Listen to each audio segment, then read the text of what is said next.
A day in Sara's life, past tenses story. Meet Sara.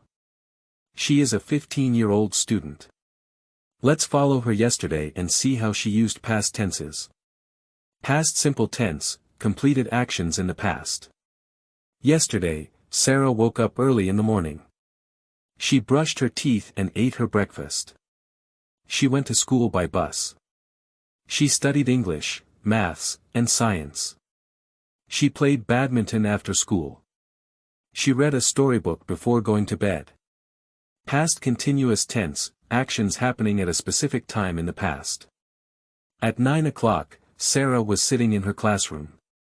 She was listening to her teacher carefully. Her friends were writing notes in their copies. The teacher was explaining a new lesson. Outside the window, children were playing in the playground. Sara was paying attention because she wanted to learn well. Past perfect tense, actions completed before another past action. Sara had finished her homework before she went to school.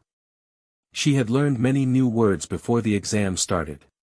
She had already joined the school library before the semester began. She had visited the science lab many times before yesterday. Her teacher had taught her a beautiful poem before the test. Sara felt proud because she had improved her English. Past perfect continuous tense, long actions continuing up to a point in the past. Sara had been studying English for 2 years before she gave her test. She had been learning new words every day before the class ended. She had been practicing speaking with her friends since last month. She had been waiting for her turn to read aloud before the teacher called her. Her teacher had been encouraging her to keep working hard before the holidays started. Moral of the story. By looking at Sara's yesterday. Her completed actions equals past simple. Her actions happening at a time equals past continuous.